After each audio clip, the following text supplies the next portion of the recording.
আল্লাহর দরা কি নরম না শক্ত? তো ওই আল্লাহটাকে আল্লাহ বলছেন ইন্নাহু হুয়া ইউবদিউ ওয়া ইউঈদ।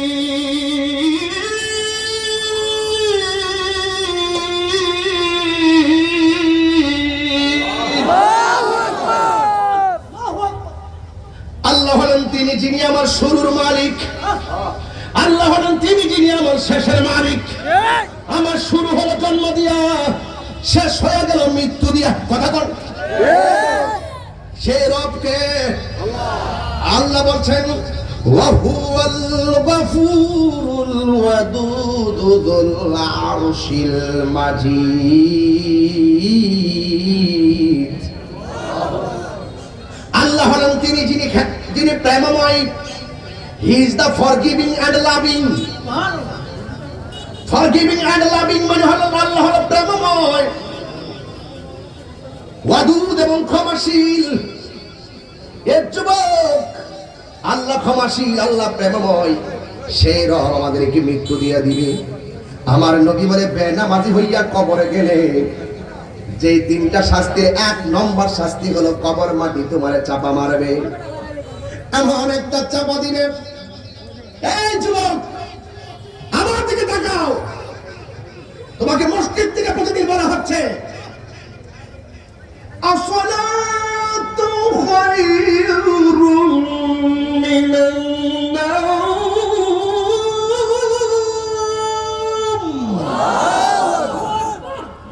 কেমন করে তুমি বিছানায় পিঠ লাগাও, কেমন করে তুমি বালিশের মধ্যে মাথা ঝুঁকাও, কেমন করে ফজরের টাইমে মোবাইল চালিয়ে ঘুমিয়ে যাও।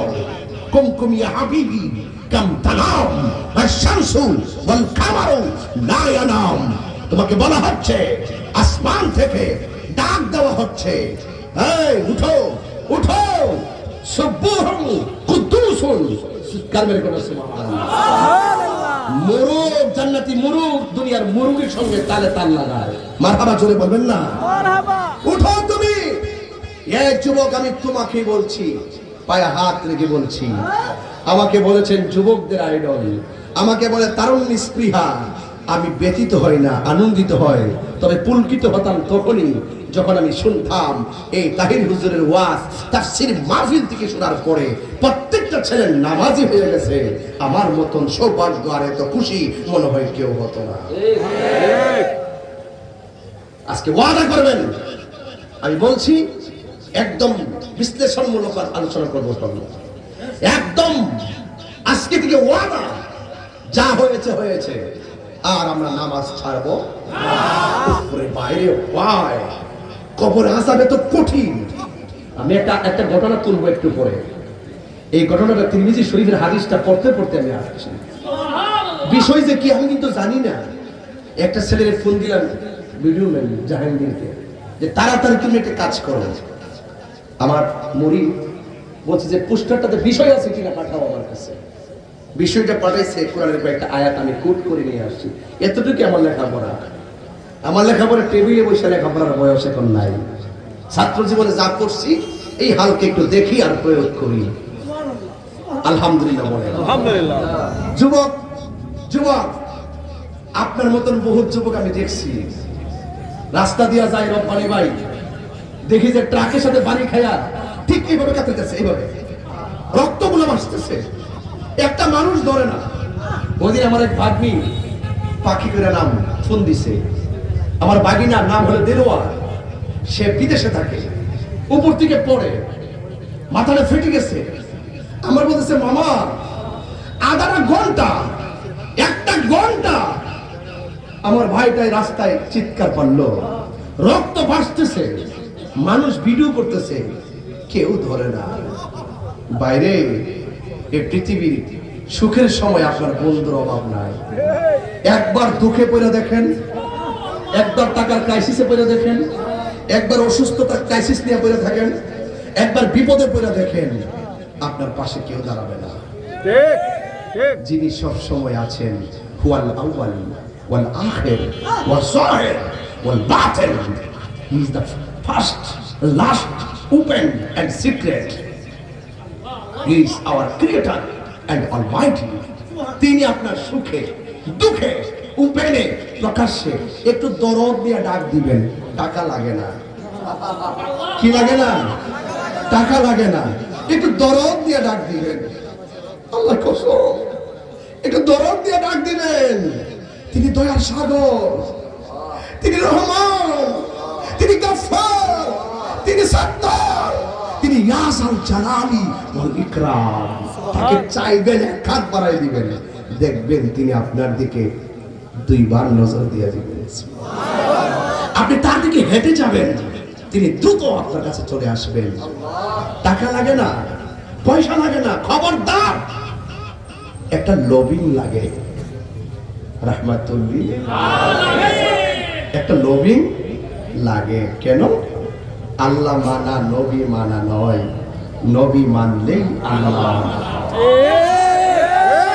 আরো জোরে বলুন না আল্লাহু আকবার, জোরে বলুন না। যুবক, এ যুবক, আপনাকে বলছি,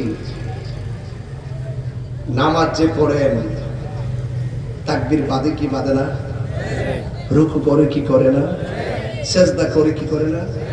24 ঘন্টায় কি সেজদা করতে হয়? 24 ঘন্টার ভিতরে সব মিলাই 1 ঘন্টা লাগে না। আল্লাহ বলছে, আমি যে তোরে বানাইছি, আমি যে তোরে বানাইছি, খলাকতু বিয়াদাইয়া, আমি তো তোরে আমার নিজের হাত দিয়া বানাইছি। সুবহানাল্লাহ বলবেন না? একটু যুবকের আওয়াজটা বড় হবে, সুবহানাল্লাহ জোরে বলেন। আল্লাহকে বান্দা, আমি যে তোর নিজের হাত দিয়ে বানাইছি, অনেক মায়া করে বানাইছি। তুই যখন কপালটা ঠেকাই দেস, দেখ এটা বানাইছি আমার ডাক শোনার জন্য, এই 2টা চোখ বানিয়েছি আমার সৃষ্টি দেখার জন্য, এই জবানটা বানিয়েছি আমাকে ডাক দেওয়ার জন্য, আর এই অল চেহারাটার ভিতরে একটা জায়গা বানাইছি, এটা কপাল। সুবহানাল্লাহ বলবেন না? এই কপালটা যখন জমিনে ঠেকাই দিয়া বলবো সুবহান রাব্বিয়াল আলা, তুমি আমার বান্দা, আমি তোমার রব, উঠবা আর গুনাহ মাফ হয়ে যাবে। এটা হাজিরা, হাজিরা, এটা নগদ। সুবহানাল্লাহ বলবেন না? এটা নগদ। আর ওয়াক্ত নামাজ পড়লে সাধারণ বান্দা থেকে খাঁটি বান্দা হয়ে যায়। আর রাসূল বলছেন 5 ওয়াক্ত নামাজের পর যারা বেশি বেশি নফল ইবাদত করে, এরা আর বান্দা থাকে না, এরা আল্লাহর বন্ধু হয়ে যায়। সুবহানাল্লাহ। সেই বন্ধুদের মাজার বানাতে চাও, সেদিকে আমি পড়ে যাব।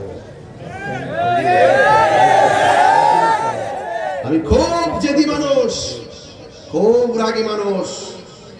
সিন্নি খাইলা কার দ্বারা মোল্লা সিল্লানা। চুনারগড়ের মানুষ কি জিন্দা আছে? চাইলে নাসিরুদ্দিন শিপাশালার মাজারকে ভাঙতে পারবে? আহা, কেন আপনারা গজব ডেকে আনেন? নীল নদের পানি যেমন নীল না, আপনাদের মুখের ইসলাম ইসলাম না।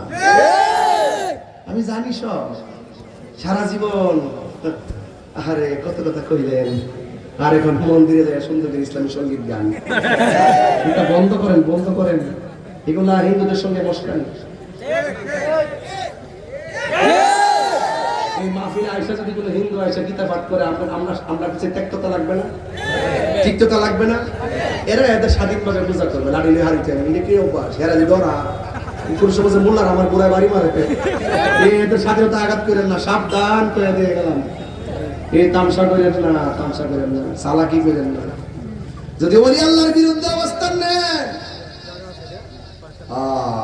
আর পাবলিককে ধোঁকা দিয়া বোকা বানাইতে চান, ফায়সালা আসমান থেকে হবে।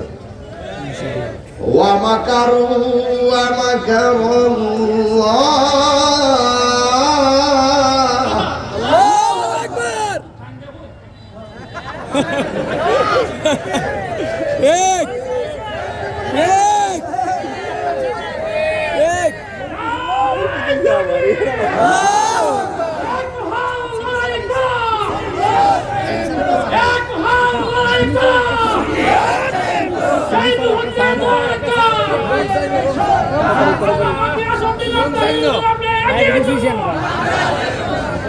আমার বিপদ আছে, আমার বুঝতেছে প্রস্তাব লাগাই পুরানা দরব, অসুবিধা নাই বাজার। আমি হইলাম সম্প্রীতি বান্ধব মানুষ, আমি রাষ্ট্র নিয়ে কাজ করি, সুন্নিয়তে খেদমত করি, কথা বলেন ঠিক কিনা? যে নেতা আমার সুন্নিয়তকে ভালোবাসবে আমি তার স্যান্ডেল জিব্বা দিয়ে পরিষ্কার করে দিব। যে নেতা আমার নবীরে ভালোবাসবে না, নবীর বিরুদ্ধে করবে, তার ছায়ার মধ্যে আমি পা দিব না। তাই নতুন কেউ না, সাবধান। ওলি আল্লাহর বিরুদ্ধে কথা বললে ফায়সালা আল্লাহর পক্ষ থেকে হবে, হবে কিনা? হাদিসে কুদসি, মান আতালি ওয়ালিয়ান ফাকাদ আযানতুহু বিল হারবে। যারা ওলি আল্লাহর সঙ্গে বেয়াদবি করবে, আল্লাহর পক্ষ থেকে গজব আসবে। কি আসবে? আর কি আসবে? আমি কষ্ট পাইছি, মাজারের উপরে জুতা লইয়া উঠে হাতে দিয়ে বাইরে মাজার আগুন লাগাই দিছে। আমরা অ্যাডভোকেট ভাই গেছে না, অ্যাডভোকেট ভাই ওই আমাদের অ্যাডভোকেট ভাই আর সিরাজুল ভাই, তো এই যে একটা লোক আছে সিরাজুল ভাই, সেটা একটা প্রশ্ন রাখি। আপনার বাবার কবর, দাদার কবর, দাদির কবর, অথবা আমার বাপের কবর, দাদার কবর, এই কবরটার ভিতরে কে লাঠি দেওয়ার অধিকার আছে? কথা কর, লাঠি দেওয়ার অধিকার আছে? আচ্ছা, ওলি আল্লাহ পরে বলবেন, আল্লাহ পাক ভালো জানে। কিন্তু যারা মাজার উঠতে কবর যদি ধরেন, এই কবর উঠতে লাঠি দিতে পারবে? এই কবরকে আগুন ধরাইতে পারবে? এগুলো কেমন কথা মিয়া? এগুলো কি কথা? এই কি দেশ? এটা জন্য আমার সাধারণ 360 হাজার দেশ ইসলাম ছিল। হক কথা কোন না, হক কথা না করলে ফার খাইবেন, হক কথা না বললে ফিটা খাইবেন। মাটির উপরে না নিচে? আর যদি আল্লাহ যদি ধরে, মানে আদমি বলি কেন ফাঁকা আজান কবির হারবে, আল্লাহর পক্ষ থেকে ফায়সালা আসবে। কথা বলেন ঠিক কিনা? যুবক, আমি তোমারে বলছি, ওলি আল্লাহ হইতে গেলে নামাজ দরকার আছে না নাই? বাইরে খরচ ধরে কই, বেনামাজের শাস্তি কবরে কঠিন। আল্লাহর হাবিব বলছেন, আমি মেরাজে গেছি, মেরাজে যাওয়ার পর আমি দেখছি জাহান্নামের আগুন। মেরাজে যাওয়ার পর আমি বহুত আযাব দেখছি, কিন্তু সবচাইতে ভয়ঙ্কর আযাব দেখছি কবরের আযাব। তা আপনি সহ্য করবেন কেমনে? কেমনে সহ্য করবেন? আল্লাহর হাবিব বলেন, বেনামাজের কবরে 3টা শাস্তি। 1 নম্বরের শাস্তি হলো বেনামাজের কবরে 2 পাশের মাটি সংকুচিত করে দেওয়া হবে, এমন ছোট করে দেওয়া হবে, হাড্ডিগুলা গুঁড়া বানায় ফেলাইব। এমন জোরে আপনি একটা চিৎকার মারবেন, দুনিয়ার ডান থেকে বাম, বাম দিকে ডান, শিমাল থেকে জনব, মাশরিক থেকে মাগরিব, গোটা পৃথিবীর ভিতরে কবর আযাবে প্রকম্পিত হয়ে যাবে, কিন্তু মানুষের কানে সেই আওয়াজ আসবে না। আল্লাহর হাবিব বলেন, সাহাবায়ে কেরাম, কবর আযাবের কষ্টের আওয়াজ যদি, হুঙ্কার যদি মানুষের কানের মধ্যে লাগতো, মানুষের কান ফেটে রক্তাক্ত হয়ে মানুষ মারা যেত। কিন্তু দুনিয়ার পশু পাখিগুলা, বিশেষ করে গরু দেখবেন গুরুস্থানে বাইন্ধে রাখলে ঘাস খাইতেছে, ঘাস খাইতেছে, হঠাৎ কইরা ঘাস খাইতেছে, হঠাৎ করে দেখবেন গরুটা রশি ছিঁড়া দৌড় মারে। কেন দৌড় মারে জানেননি? একটা মাত্র কারণ, কারণ গরু ছাগল চতুষ্পদ জন্তুরা কবরের ভয়ঙ্কর কান্নার আওয়াজ শুনে। কথা বলেন ঠিক কিনা? 2 নম্বর আযাব হলো কবরের ভিতরে জাহান্নামের আগুন ধরায় দেওয়া হবে, অর্থাৎ জাহান্নামের আগুন থেকে একটা উত্তাপ ঢুকায় দেওয়া হবে। চুনারুঘাটের বাজারে যদি আগুন লাগা যায়, মানুষ যদি আগুন নিভাইতে না পারে, ফায়ার সার্ভিসে এসে আগুন নিভাবে। কিন্তু পৌরসভার পাশে গুরুস্থান আসেনি রে ভাই, ওই গুরুস্থানে শত শত মানুষের কবরে আগুন দিয়া জ্বলতেছে। লন্ডন, আমেরিকার, দুনিয়ার কত টেলিভিশনের পর্দায় আগুন জ্বলার দৃশ্য দেখি, কিন্তু কবরের ভিতরে আগুন ধাউ ধাউ করে জ্বলতেছে, কিন্তু দুনিয়ার মানুষ যারা পরিমাণ দেখার এবং সহযোগিতা করার সুযোগ নাই। কথা বলেন ঠিক কিনা? এই জন্য আমার যুবক ভাইয়েরা,